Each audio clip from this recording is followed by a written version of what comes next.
know me, people who know me know that I'm very big into my family and into just the whole family side of things. Rugby's only it's only a byproduct of who I am.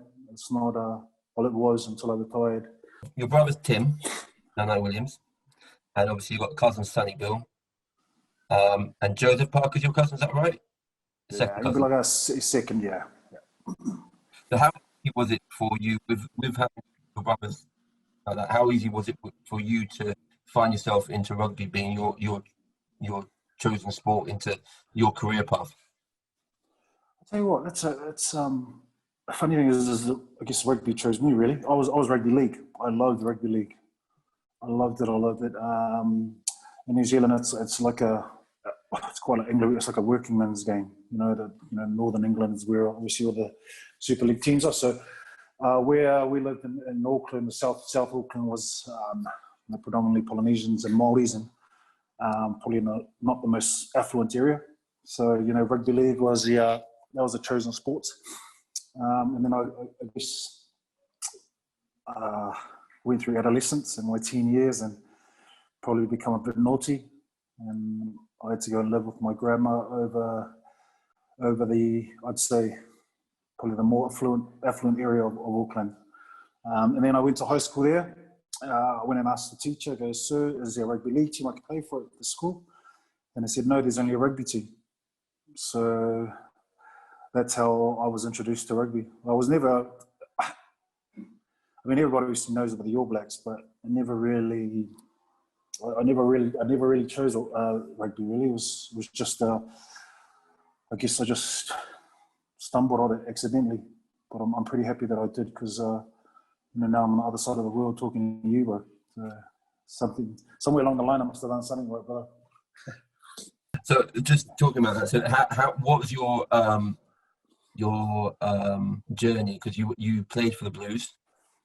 And how was that in comparison to, because when you played you played 30 odd games for the Blues, 36 games for the Blues, is that right?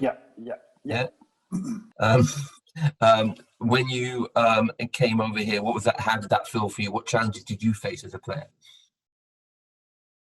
First things first, I'm big on family, and obviously having to leave my family was by far the toughest thing I've had to do. It was a little bit colder up here to get summery down in New Zealand, and I get off the plane and she's maybe 1 or 2 degrees down in Cork. So that was a big eye opener. Not being able to, I guess, call my sisters or call my brother to have just a chat or just get on the road. So you spoke quite a lot about your family and culture, and I know it's quite important in the Pacific and the Islanders in general. And how did that impact the way you conducted yourself on the field as well as off the field? It was different, probably, really. I mean, obviously in New Zealand, when I had family around me, I probably maybe took advantage of it because I knew they were always there. And then when I played, I knew if I got a yellow card or a red card, I would have had my mum to deal with when I got home. But that's probably the two opposites. And then up here in the UK, after a loss, before I had my own family, after a loss, it'd be quite tough for me to take, because then obviously I can go home and my mum and my grandma and my sisters they literally just talk about anything else but rugby. Whereas here it's hard just to sit at home, by myself and just not having that shoulder to lean on. But then it was always on the field. I knew up here if I still got a yellow card that my mum was going to ring me after the game and give me an earful. So nothing much has changed on the field, brother. It probably won't ever change either. 100%. It's never going to change, bro. Okay, so obviously you played, go back to the other questions. Obviously you played rugby league. But what other sport other than rugby league or rugby union would you have liked to have done? Volleyball. Volleyball, yeah? Yeah. We obviously know in the islands it's a big, indoor volleyball that is. You'd think it was beach volleyball with the amount of beaches in the islands, but there's too much. There's too much field to cover in beach volleyball, and there's only 2 of us. But indoor volleyball was quite. I did give it a good crack in school, actually. Yeah. It was indoor volleyball. But then obviously, you know, the body started getting a bit heavier and the net started to get a bit higher. So I had to keep my feet firmly on the ground, bro. So just to save my knees. What do you regard as your greatest achievement? I know you've won the Player of the Year for Irish Rugby as Irish Rugby Player of the Year, and you won the Pro 14 Player of the Year as well, didn't you? But is there any other? What is your other greatest achievement or moment? Throughout your career? I don't know, I can't go far from my family, bro. Can't go far from, you know, having my 3 daughters.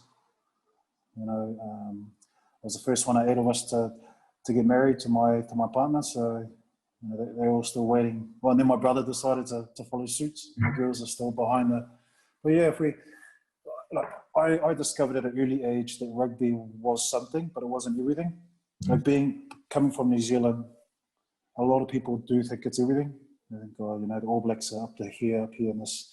Well, that was probably why I did leave New Zealand. That was probably one of the reasons. And I knew it was only it was a job that came with a timeline, and I knew I had to, as they make the most of us, we had to make the most of the game. Yeah. So if you're asking me my biggest achievement, probably obviously asking my girlfriend to be my wife, and then my kids. Rugby-wise would probably be. I played for New Zealand A, which was the junior All Blacks back in the years. And we played against Samoa at North Harbour Stadium, and I remember singing. I didn't sing the New Zealand anthem, but I sung the Samoan anthem, and it was that was very special, bro. It was very, very special. You know, playing for New Zealand, but playing against my home, my heritage. Yeah, that was a very special time. But then it was sad because we went on to beat them by 60 points. It was a bit of an anticlimax. I wish I should have just won the New Zealand. I should have just sung the New Zealand anthem as well. So, which nicely takes me on to Pacific Island Rugby.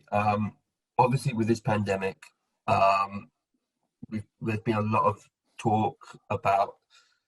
I mean, obviously, we had Super Rugby Australia, Super Aotearoa, and there's a lot of talk right now, and it's come back, which I love, but it's come back about how doing those 2 plus the Pacific Islands as well. Yeah.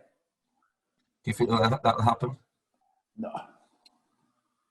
No. I know it's sad. As much as I want to say yes, you know, it probably wouldn't happen. Although, I mean, I might be wrong. Like with Kanaloa joining the MLR, you know, there might be a chance. You know, if the world does open their eyes, that if we're honest about it, you know, Polynesians are in every single team in the world. You know, so why can't we just have a team, you know, based in Super? So since Kanaloa had come up, if you asked me this 6 months ago, I probably would have said nah. And once Kanaloa come up, it's probably given me I'm not trying to be biased, but it's probably a bit of a chance that, you know, hopefully they do. If the world does see what good will come out of it, you know, they will do. The next thing is if just hypothetically, Super Rugby do see the light almost, and realise that with over 50%, 60% of the players in New Zealand come from the islands or have heritage within the islands. And you can probably much look at the Wallabies side, and they're 90% of them are islanders. If they do see the light, how much work do you think the unions in Samoa, Tonga, and Fiji have to do to get it to the level it needs to be?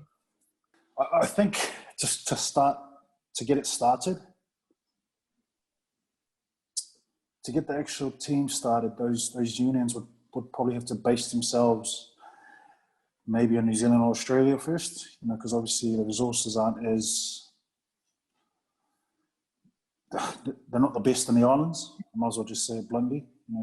So that'll be a starter. Obviously, they have to, and then I'd only assume that majority of the players would be New Zealand born Australian born, and then maybe a few from the Polynesian islands. And then as a team, as it goes through the years, there'll hopefully be more, Polynesian born, island born Polynesians, So I truly think if it is going to start, they have to start it within probably New Zealand, probably Auckland, which is the biggest Polynesian capital in the world. That'll probably be the base for them, just to have those resources.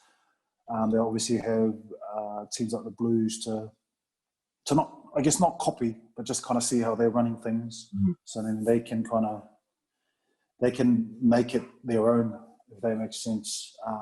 I find it hard, bro, that there would be a big academy in one of the islands. I mean, let's be honest, like Eddie Jones said the other day, the biggest academies are the islands, Samoa, Tonga and Fiji. But if there was a base, I truly believe that it has to be based in Auckland. Just thoroughly, just because of the resources. Yeah. Who do you consider being the best player you've either played against or with throughout your career? Holy heck! Wow. Probably the most. I'd say the most influential player. That would probably have to be my one. Kevin Melamu. Yeah, he was up there with. I consider him as one of the greatest, of all time. Obviously he was an unbelievable player, but the amount of time I got to spend with him off the field, just picking his brain, that kind of thing was unbelievable. And I was also very lucky to play with Jonah, probably at the back end of his career. He was a special kind. You'd never think he was Jonah. If you didn't know what rugby was, you'd never think he was Jonah Lomu, because he was such a humble person. He wasn't one to gloat or not. He gave you the time of day. So those two will probably be up there with my most influential players and probably the best people I ever played with. You just mentioned about talking to Kevin Melamu, and you used him almost as a kind of a mentor, almost pick his brains and so on. What advice would you give to a young player? Probably an easy one, really, is like I've said before, I realised from a young age that rugby wasn't everything. Because rugby can kind of play with kids' minds. It can play with, especially new kids on the block. The kids will be just tunnel vision, all about rugby. And then 3, 4, 5 years down the line, they'll be all rugbyed out.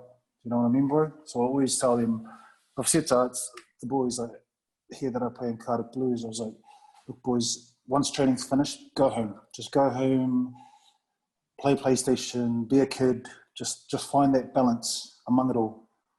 Because, yes, we're blessed. We're very blessed to play rugby, but sometimes we can get caught up in it too much. And then we look back at it after our careers and we're like, oh, crikey, I missed a few things because I just thought rugby was everything. So that's always been just a balance, really. If I was to put in one word, just to be balanced. Yeah, so you mentioned earlier about you playing for the junior ABs, and you sung the Samoan National Anthem. How much in your heart do you wish you actually played for Samoa? I wouldn't change anything, bro, to be honest, because, I made my path. I chose my path. And, if I had any doubts about it, I probably wouldn't have been true to myself. You know what I mean, bro? So Tim's always like, oh, bro, we would have got a chance to play. And I was like, probably not, brother, because I'm about 7 years older than you. So I would have been old. I'll be older than some of your coaches, bro. So, so you've mentioned in previous interviews and stuff about your future. Where do you? And I read somewhere about you being a close protection officer, bodyguard. Yep. Yeah. So where's that come from, and where do you see that taking you? See, before rugby, my best friend and I, we said, okay, we're going to be cops together. Because I think in New Zealand you have to join the police, so therefore you're able to become a close protection officer. So it's not like something just popped up. It's always something I wanted to do. But then with rugby, I've obviously taken the scenic route. But I've got a few opportunities that are coming up now. Obviously with COVID, it's kind of pushed it back, a couple of months. But yeah, I've got a few things lined up. Initially, it'll be, my wife and I, we've got a 5-year plan, and that's hopefully everything works out here in the UK, here in Cardiff. But then if for some reason, if that 5-year plan doesn't eventuate, then we'll probably look at maybe, it'll have to be good reasons for us to move back to New Zealand. And I guess it comes down to that similar, just that familiar background, just having your family network there where we can just pop down the road and drop the kids off to my mum, and that, it does good. But at the moment, bro, we're all about the UK, all about the Cardiff. That's all my kids know. They love it here. So, but yeah, hopefully, fingers crossed to get a few things going once all this COVID's pushed over, and then we can enjoy the rest of it. I noticed you're a non-executive. Let's get this non-executive director. Yeah. Non-executive director. director. So tell me what bear hug is, apart from a big hug from someone bigger than you. So bear hug is a muscle and joint support, compression bandages, you must say. The material is charcoal bamboo. I used it. I had a grade 3 tear in my calf about 4 years ago, and then I was introduced to Bear Hug, a small Welsh company. I introduced them, and I was supposed to. My return to play was around 20 weeks. I got back to playing in 12 weeks. Wow. And I've said it before that it's due to the fact that I was on top of doing other things, but I'd worn a lot of different compression bandages before, and I'm still using it to this day. And Bear Hug was up there with probably the best, and probably the biggest thing about it was I'm not big on the science and whatnot behind all this, because obviously I didn't understand it. But they say it increases the blood flow by 40%. So, I mean, there must be some truth behind it, because the easy thing with being injured, the easiest thing is getting back on the field. The hardest thing is staying on the field. That's the hardest thing. And once I started wearing Bear Hug, I haven't stayed off the field again. It's just gone up and up and up from there. So that's my relationship with Bear Hug. Good boys, great bunch of blokes, small Welsh company, and like you said, when anybody's feeling down, we'll give you a big Bear Hug. So we're all about that coaching, bro. Nothing wrong with that. Okay, so there's another charity involved in it. It's a mental health charity, Blokes. So how important is it for us to give awareness and support to men? We've been blessed with this platform that we've been given, and as well as there's more to it than just making a healthy lifestyle about it. It's about making other people's lifestyles healthy. It's the one thing that we're big on is going away from the stigma that blokes can't talk up. That's the unfortunate picture that society has painted. The boys are the macho. We're not allowed to be men. When something hurts, we're not allowed to speak up. And then you put that together with the Polynesian way of thinking, which is very respectful. What's the word? Not wanting to share your problems with people. That's another big thing that Polynesian boys struggle with. If you obviously know a few gents, very similar to Samoan Tonga, when something happens, the one thing that solves things is humour. It's just about laughing. But I know, and I've seen now that laughing's only but a mask that someone's putting on, but really behind that mask, they're actually yearning for someone's help. And I've been lucky. I've done a few. I've done a few first aid courses when it comes to mental health, and it was a big eye opener, for me as well, because I even look back at my own career. I'm thinking, at times in my career, I was like, I was actually struggling quite a bit there, Whereas back then it probably wasn't as well developed as it is now, mean, there's still a long way to go, bro, when it goes to mental health. But I think we need to start somewhere, and that somewhere is probably with us that has a bit of a platform to share. I've got a little bit of a riddle, okay? Okay. For you to kind of get your head, a couple of riddles here. I'm used in most sports. I have 4 holes, come in many different colours, and there's a country within the UK that shares my name. What am I? I'm used in most sports. I have 4 holes. I'm on one of the UK's flags, did you say? No, I'm a country within the UK. I'm a country within the UK. 1, 2, 3, 4. So there's only 4 in the UK. I'm used in most sports. Yeah. A ball? No. It's got 4 holes. Oh, man. What's my time limit? I'll give you 30 seconds. I'll give you a little clue. There isn't 4 countries in the UK. There's a few more. Is there? And they do play rugby in the championship. Jersey. Yes. I thought Jersey was just like a city. Is it actually a whole country? Is it of the UK? It's a crown dependent on the UK. Okay. So technically. I'm a horse without legs and a body. I jump but never run. What kind of horse am I? You're a horse without a body. I jump but never run. Oh, no. Can we repeat that? A seahorse. I'm a horse without a body. I jump but never run. What was the last one, bro? What kind of horse am I? That's it. So I am a horse without legs and a body. I jump but never run. What kind of horse am I? I jump but never run. Oh, you got me there, bro.